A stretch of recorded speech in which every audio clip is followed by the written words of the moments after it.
Good evening. Afternoon. Evening. It's after 6 o'clock. Tonight,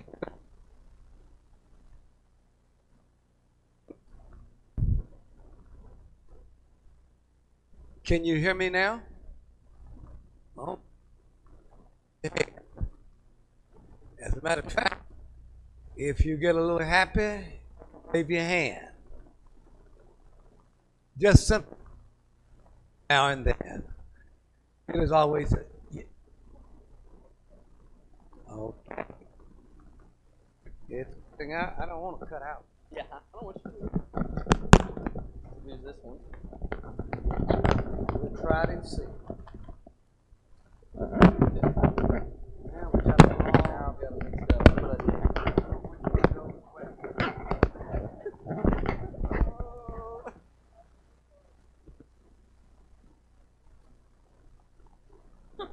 I believe that's it. Okay. I believe that's it. Okay. How am I sounding now? It's good to see all of you. I like those thumbs up back there. Now remember, last night I said that what's important for all of us is to find ourselves in the story. I can easily find myself in the story. Let me tell you how I easily find myself in the story. David was a young man. As a matter of fact, he was the youngest son of Jesse. I am the youngest of 13. Do we have anybody in here who came from a family greater than 13? Wow. We don't have families like that anymore, do we? So I'm the youngest of 13. I know what it's like to be the youngest in the family. But here, as we look at David, who is the youngest in his family, going to accomplish something quite astonishing. Nobody really expected anything of David. He was a shepherd boy, you might remember. But David in 1 Samuel 17 is going to accomplish an amazing feat. Now let me go back to my concept of finding yourself in the story. Good readers do something when you're reading these passages. And I sat down and I read the whole 1 Samuel 17. Read it slowly. And as I read it, well, I do what I normally did, but I did it with a great deal more gusto this time. I visualized myself in this story. I asked questions. What giant am I facing?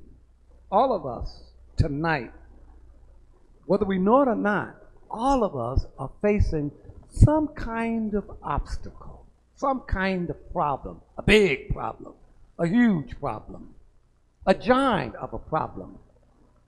And if you're facing a giant of a problem, you don't quite know what to do about that problem. Sometimes you look for giant solutions. We don't have to have a giant solution. So as we look at this story, God didn't need the Hulk. He really didn't need Spider-Man. God did not need Superman. God simply needed a super spiritual person. And when we begin to look at this story, what we find out is that all of God's people, the whole army of Israel, including Saul, are paralyzed because of this nearly 10-foot tall giant of a man called Goliath. But there's something you need to know about Goliath. Goliath would not have been around if Israel had done what Israel should have done earlier and had gotten rid of all of the giants during the time of Joshua. And because they didn't, they are now being sabotaged by this 9-foot giant from Gath. There are a couple of lessons that I've already pointed out to us tonight. Sometimes we have the opportunity to get rid of problems in our lives and we don't do it. They will always come back to bite us. They will always come back to haunt us. Israel did not clearly clean out the land as God had asked them to do, or as God had commanded them to do. So as a result, now they're having to deal with something that if they had dealt with it earlier, it would probably not be a problem. So there's a lesson for us. Lesson number one. Lesson number two, I said, God doesn't need Superman. God doesn't need the Hulk. God needs people who have a super strong faith. And if God has those people in his church today, the church is going to do well. Here's the third point I want to make. Everything we read in the Old Testament has some importance for us tonight in the New Testament, for us in our daily walk. As I look at this story tonight, it gives me great courage that with a big heart and with big faith, we can accomplish big things for the Lord. So let's dive into 1 Samuel 17. In 1 Samuel 17, we read, "Now the Philistines gathered their armies together. They gathered their armies together to battle, and were gathered unto Socoh, which belongs to Judah. They encamped between Socoh and Azekah and Ephes Dammim." I've highlighted those words for a reason. And the reason I have highlighted those words is that there is some meaning for us in those words. It doesn't matter whether you know how to pronounce the words in our 21st century or not. What does matter is that we understand that there is a meaning. And if we go back and look at the original for these words, we will find something very interesting. Let's deal with the first word, Socoh. Socoh comes from a word that means to fence or to hedge up, to stop up in the way. Isn't that interesting? And then the word Azekah. That word comes from a word that means to hedge around, to surround. And then the most interesting word is this Ephes Dammim. The word itself means the boundary. Think about this. The boundary of blood. There was always fighting. There was always blood. But more significantly, the word means to foil or to come to nothing. Now, when you look at all of that and put it together, isn't it interesting how it describes what's happening here? When we do not execute God's plan, we all come to nothing. But we're thankful tonight that there is a person who's going to enter the camp, who's going to bring something out of nothing. Everyone is dismayed, as we're going to see later. And so when you look at these words, they have meaning and they say something to us. And I think Satan is somewhat like that. Satan likes to surround us. That's my favorite character here, Satan. Now, it's not that he's my favorite character and that I really love him. He's my favorite character in that he's consistent. He stays in his character. He's here for the purpose of surrounding us.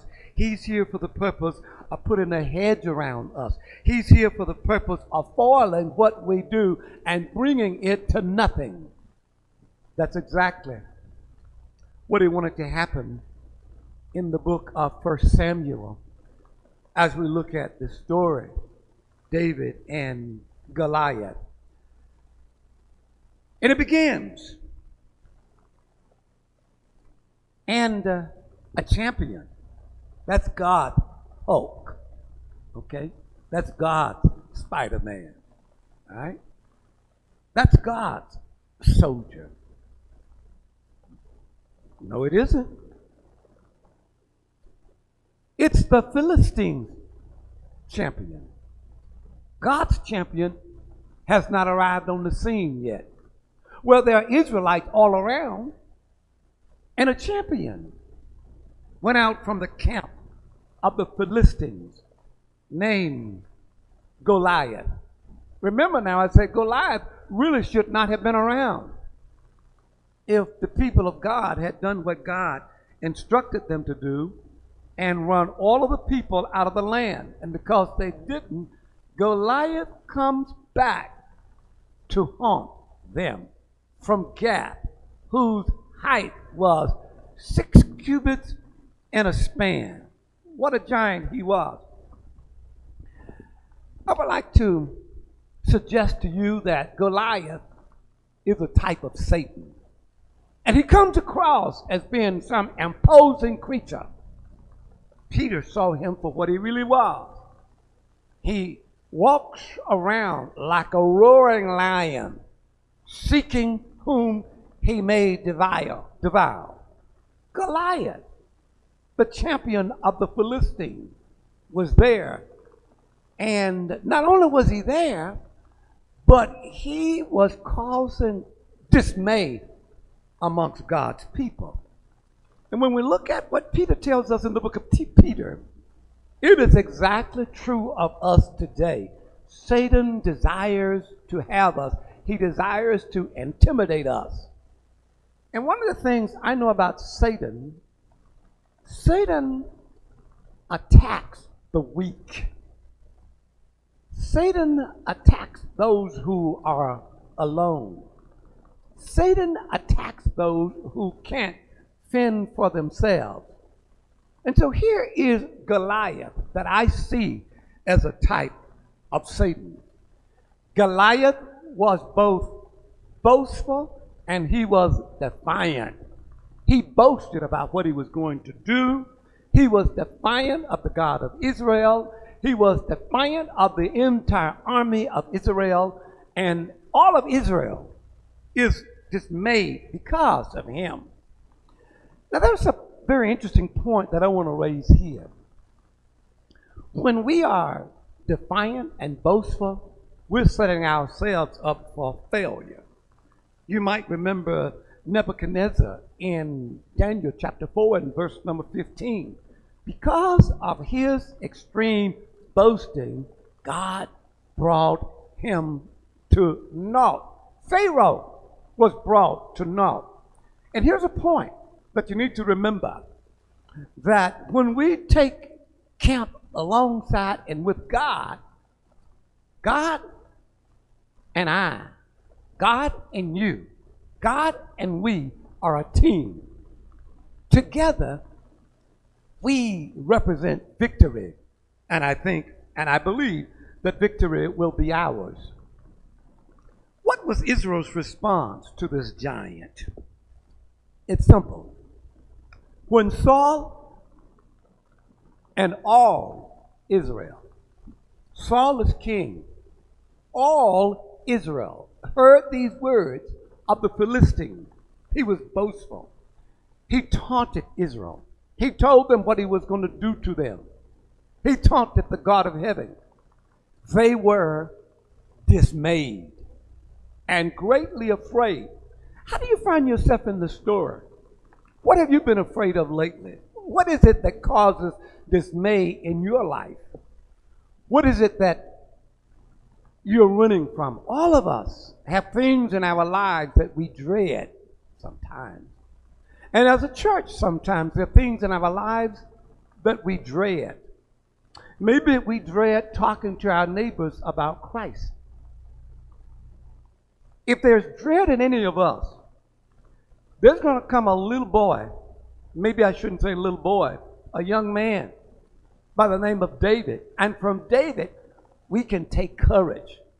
And from David, we can learn to build and grow our faith. And faith comes out of our background and our experiences. And all of us have had great experiences, some of us more than others.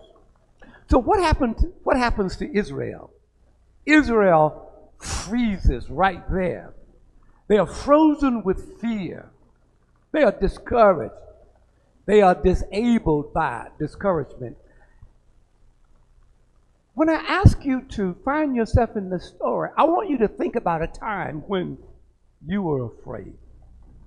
I want you to think about a time when you were paralyzed by fear. I grew up in Alabama. Do we have any Alabamians in here? Anybody from Alabama? Oh, I love you to death because I consider Alabama to be one of the great states in the Union. Oh, there's another Alabamian. And I won't even ask about Alabama football. But I'm from the state of Alabama. And one of the problems we had was that we would sit up late at night and older folk would tell stories. And they would tell stories about ghosts. You know, ghosts. And I would listen to them. But then I would have to walk home through the woods. And, and as soon as I got into the road, it appeared to me that all along the path there were giants or there were ghosts who were lurking. And man, I was so afraid. But I'm going to tell you something. I've come to a point in my life where I don't believe in ghosts. I don't let that cause me any fear anymore. I had sisters also. I had 4 sisters, and they were very superstitious. And if we were walking and there was a tree, if she walked on this side of the tree and I walked on that side of the tree, she would make me go back because she said it was bad luck for us to split that post. Well, I never thought anything about that. But as I grew, I began to wonder, I wonder if there's anything to that. Let me tell you something. I am now of age that I can tell you, I know ain't nothing to that. And so I'm not superstitious. I'll be honest with you. At one time, I would be afraid if I was driving down and a black cat ran down and crossed the road in front of me. Oh, they taught me that it was bad luck. You have to turn around and go back. You know what? I paid no attention to black cats, blue cats, yellow cats, or any cat now because I believe that there's nothing to that. I have faith in God. I don't fear those things. So at the base of discouragement is a lie from Satan. And Israel fed into that lie. This giant is greater than your God. Your God cannot keep you from being slaughtered by this giant. So the way I respond to that is Satan is a lie. He's been exposed. I know Satan is a lie. Think about the whole army of Israel. Think about Saul. Think about the 3 older sons of Jesse. There were 8 sons, 3 had gone to war. Think about all of them. They are afraid. Wow. They have bought into the lie of Satan. God can't help you now. Your God can't help you. Now I remember reading about Elijah and how he called upon his God, and God answered. And I'm a firm believer today that God answers us still. Here's a need in all of our lives for the shield of faith. And if you are troubled, the little shepherd boy is going to teach us a valuable lesson tonight. Faith comes in all sizes. Sometimes what looks like faith may not be faith. You remember when God was looking for a king of Israel? Everybody was looking at the build of the person. What the person looked like. Does he look like a warrior? Does he look like a soldier? And so they call out the sons of Jesse. This is not the man. And as Samuel says, you look at the person, God looks at the heart. And remember, is there any other son? Yes, there is another one. Where is he? He's out keeping the sheep. Here's an important lesson for us. Based on that, and based on what we're reading tonight, God can use people that we sometimes don't see anything in them. But God was using David and his background to prepare him for the future, to prepare him for this encounter with the giant Goliath. God is preparing all of us for something.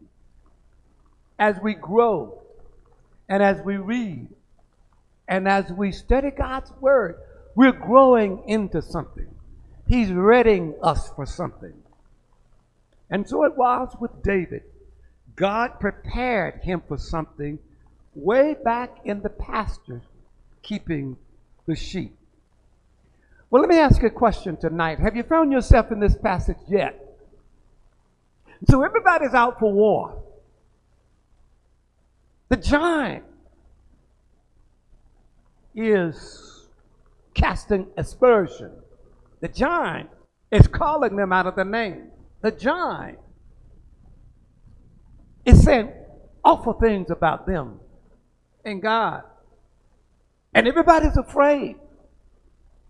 The question that I have is this: where is their faith? All of these men are trained soldiers. Now, in verse 12 of 1 Samuel 17. Now, David was the son of that Ephrathite of Bethlehem, Judah. David is on the scene, whose name was Jesse, who had 8 sons. Isn't it amazing then that David is the youngest of these sons, has never been to battle, doesn't have an armor, yet he shows up. What is it about David that gives him the courage? What is it about David that gives him faith? I'll have to carry you back to perhaps the most renowned psalm in all of the Bible. It's Psalm 23. It's the shepherd's psalm. It is my favorite psalm, one of my favorite psalms. Some of you think of it as the psalm of death. I think it as the psalm of life. Here is the shepherd boy. What is he thinking? What is it that gives him the faith? What is it that gives him the courage?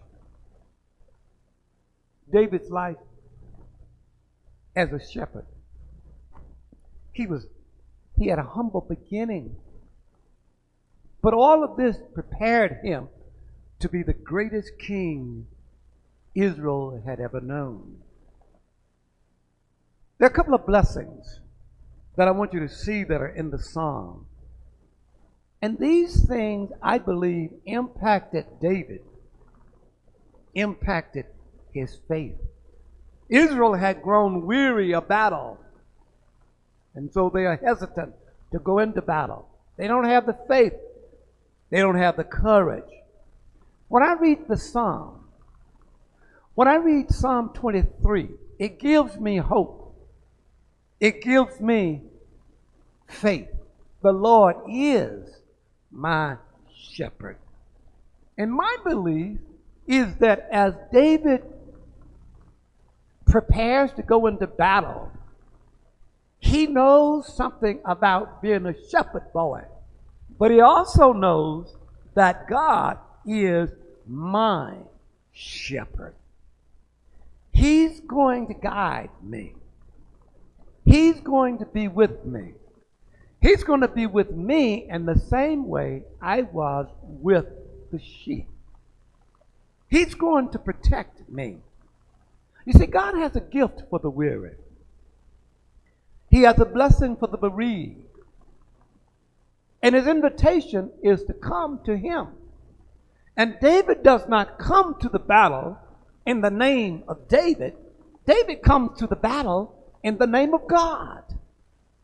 He's learned something as a shepherd boy, and he brings it into battle.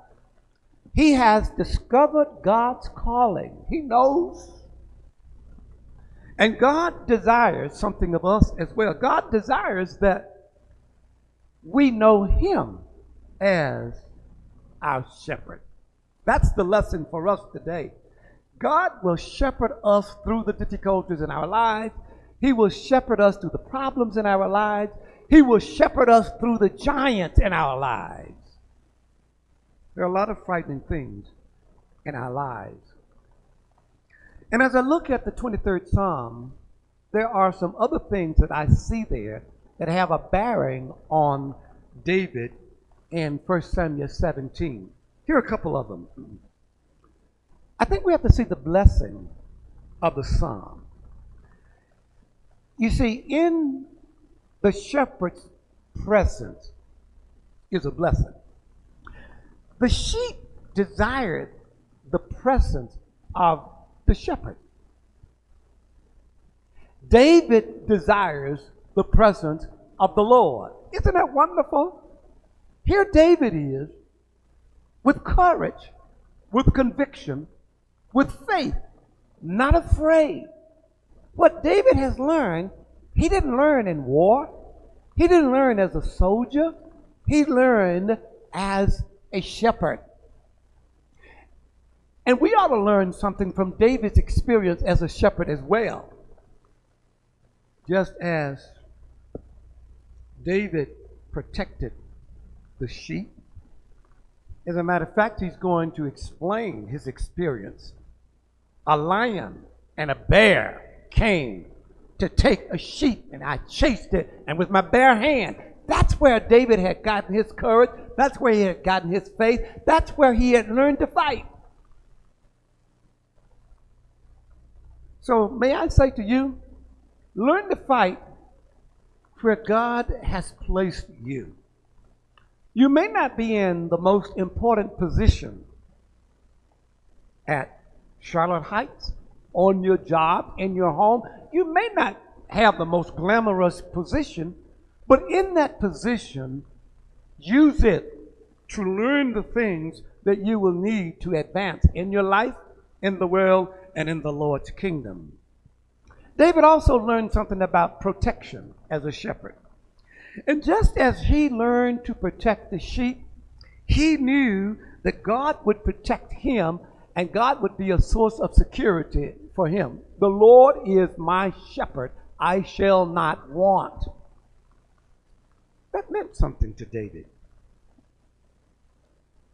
The Bible tells us in the book of Peter, cast all your cares upon him because he cares for you. So although David had a humble beginning, he learned something from being the shepherd. He learned something about God's protection.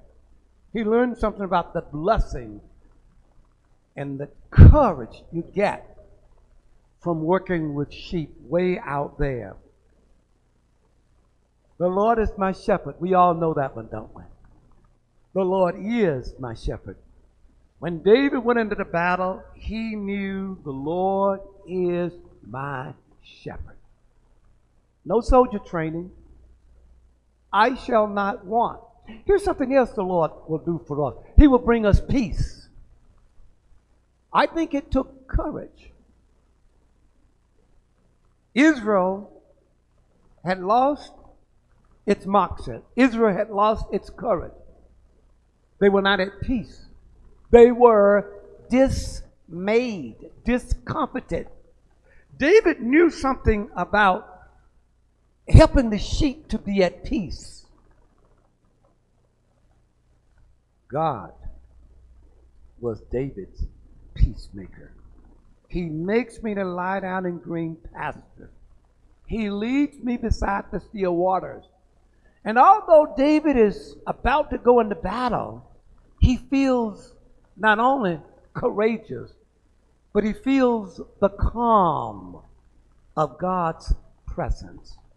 And the calm of God's presence gives him spiritual energy, gives him faith, gives him conviction.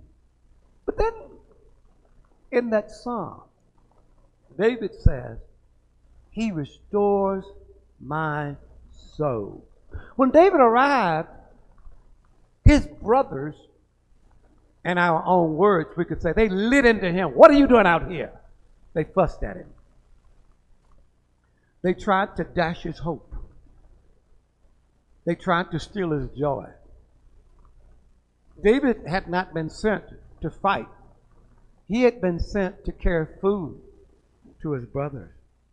His brothers accused him of being one who wanted to upstage. I know you came to watch the battle, but there was something about David and his relationship to God that brought him peace in the midst of the storm. I work with teachers, and one of the things I tell teachers when there are difficulties, when children are acting up and when children are being disrupted, I say, of all the things, you must remain calm. And I give them this mantra: calm is strength, upset is weakness. David somehow has this calmness about him. He's not jittery. He's not afraid. And he learns about Goliath. And so I can see it in the psalm that he wrote. He leads me in the path of righteousness for his name's sake. What a powerful peace that is. Yea, though I walk through the valley of the shadow of death. David knew he was going into a battle that was bigger than David. David knew that he would need the Lord in this battle. David knew that without the Lord, it would mean instant death for him. I believe that somehow David recognized that. Yea, though I walk through the valley of the shadow of death, I will fear no evil. David had no fear. Isn't it amazing that this young boy has no fear? For you are with me. This is David marching into battle, about to take on the giant that all of Israel is afraid of. Your rod and your staff, they comfort me. David has no fear at all. You anoint my head with oil, my cup runneth over. I can see and I can visualize that David feels the warmth of God's presence with him. And he realizes that he's with me. Goodness is going to follow me. Surely, he says, goodness and mercy shall follow me all the days of my life, and I will dwell in the house of the Lord forever. There is, you see, God is a refuge for us. I read a piece, and I'm going to share it with you, about a young man who was accompanying an oncologist. And as the oncologist was visiting patients, he came across one who had a serious form of cancer. And as the oncologist approaches the lady, she says to him in conversation, I've come to know, and I want you to listen to this. I've come to know and love Jesus more in my cancer than at any time in my life. When I read these words, It reminded me of David's psalm. I'm with you. I'll be with you. But she said something further. She said, I wouldn't trade my cancer for anything. Because it is through cancer that I have learned to trust God. It is through cancer that my faith has been fortified. I don't know how you feel about it, but I read that and I sat there and I thought, what an amazing faith. What a great God we have when we come to the place that we can put our trust in Him. Because what David saw was the blessings of the pathway that God carves out for us. David knew he was going to walk the path of victory. Why else would he go out there? David already sensed that. David already knew that. Have we come to the place in our lives where we can't see it, but we believe in the blessing of the pathway? That's what the psalmist teaches us, that God has already carved out a path of victory for us, and all we got to do is walk it. Because of God's covenant love. He loves us. He has mercy, and David could feel it. He knew that the path that God had carved out for him would lead him home eventually. But he also knew that the path that God had carved out for him would lead him to victory as he faced this dreadful giant. Now let me ask you a question right now. Who in here is facing a major obstacle? Who in here is facing a major giant?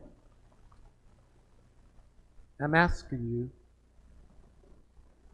because I don't want us to become decimated as were the Israelites. And the Bible says in verse number 24 of 1 Samuel, and all the men of Israel, when they saw the man, I just like to pause there. All the men of Israel, when they saw the man. You know, the question I always ask myself, I know he's a huge man, but Israel has a whole army. But not only does Israel have a whole army, they got God. And all the men of Israel, when they saw the man, fled from him and were dreadfully afraid. Remember the words of the lady with cancer? She said, I'm no longer afraid. She now embraces cancer because cancer has taught her so much. It has taught her to have faith. It has taught her to love Jesus more. I think trials and difficulties are important in our lives. They help us to grow our faith. That's verse 24. Later, then David said to Saul, don't you like this guy's courage? Let no man's heart fail because of him. Can you imagine that? The boy? Let no man's heart fail because of him. That giant. David, the shepherd boy. The Lord is my shepherd. He restoreth my soul. Yea, though I walk through the valley of the shadow of death, I will fear no evil. Don't you see David? Don't you see his courage? Don't you see his faith? Let no man's heart fail because of him. Your servant will go and fight with the Philistines. And Saul said to David, you're not able to go against this Philistine to fight with him, for you are a youth, and he is a man of war. Well, There are a couple of things that David has that they don't count. David has experience. And because of David's experience, he has learned to trust the Lord. And with that experience and trust, David has ultimate faith. So watch David now. He goes to battle. All of Israel is afraid. Then David said to the Philistine, because the Philistine was defying Israel. He's defying the Lord of hosts. And David said to the Philistine, you come to me with a sword. Wow. You know, David had tried on the armor, and he said, I don't need this armor. Because David knows that God has his back. Isn't it amazing how this young kid knows that God has his back? It came from his experience as a shepherd boy. You do remember when he went on his way, he went down and he chose smooth stone. That's all he had. And I can see David now. You know, I visualize stuff. I can see David now as he's getting ready to. And I know that David believes that God is going to guide that stone. There's only one little place, you know, this guy has all his armor, but there's a place there. And you know, David believes, the shepherd boy believes, that God is going to guide him. You come to me with a sword and a spear and a javelin. But how is David coming? He says, I come. He didn't even say I came with a slingshot. He said, I come to you in the name of the Lord of hosts, the God of the armies of Israel. Look at what he says. The army that's running, he said, I come to you in the name of that God. And David doesn't like it because he says, you have defied our God and the army of Israel. Goliath has a problem. He says to David, I'm going to feed you to the birds. I asked for a man. But here's a boy with a man-sized faith. Goliath misjudges David. He doesn't see his hulking faith. He doesn't see David's mammoth faith. He sees a little boy. He misjudged him. And you know what happened? God and David took care of the giant. David did what David had to do, and God did what he needed to do. David sent the stone. God guided the stone. And David used Goliath's sword to cut off his head. There's something there. You ever heard of God's boomerang? You see, David's faith inspires Israel. Remember last night we talked about courage and we talked about fear, fear being contagious. Courage is contagious too. Remember, Israel was all afraid, and once David does what David did, now Israel regains their faith. And I like to use an Alabama term and say they ran the Philistine ragged as a result of the courage that they got from David. God can always turn weapons that were used against us in our favor. Remember Haman's gallows? He died on his own gallows. I want to conclude tonight by leaving with you several points. And I'll leave with you these points under the topic, God gives us courage. And let me leave with you several passages of Scripture that will help you to understand God's boomerang. What God can do, God can take those things that were used against you in your favor. Remember Luke chapter 1 and verse 37. For there the Bible says, for with God nothing will be impossible. And so it was with David. It was impossible in Israel's mind, but not in David's mind.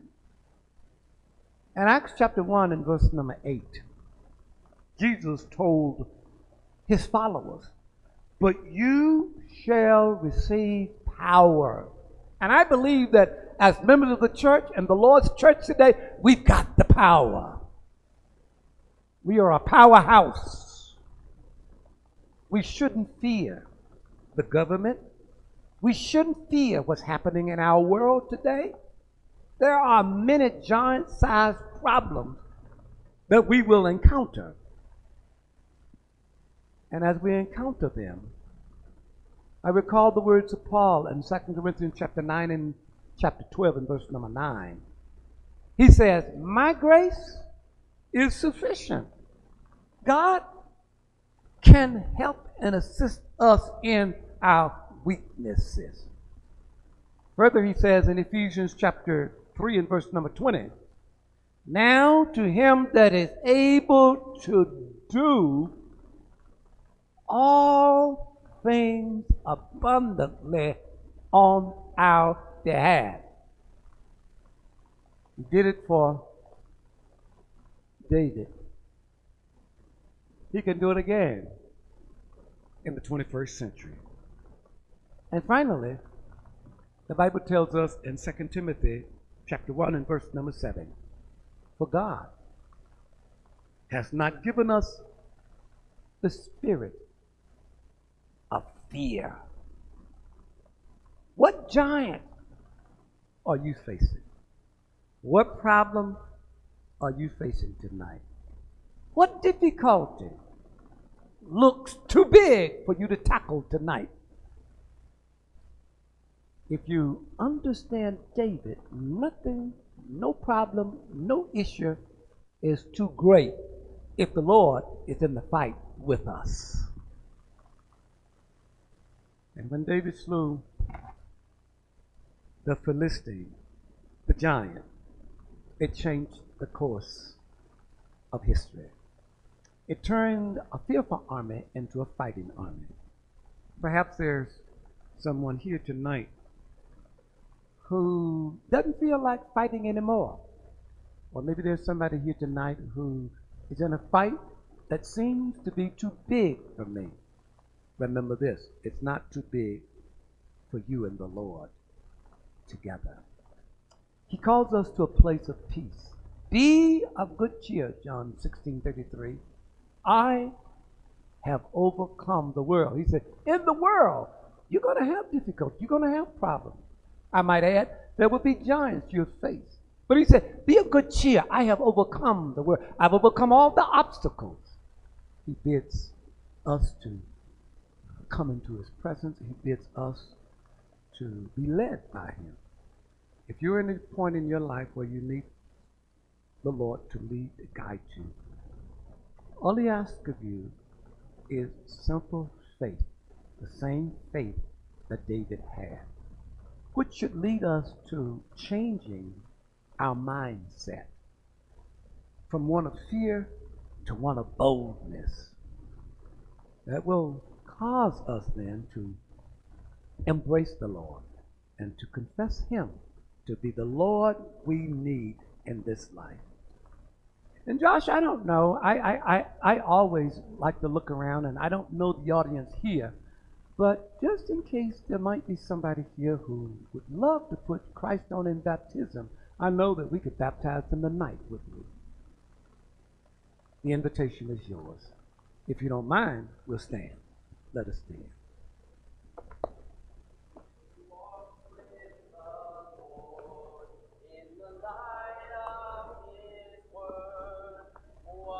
Well,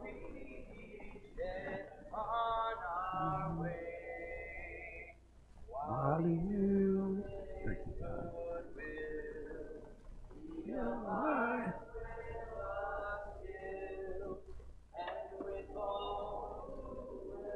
Thank you so much.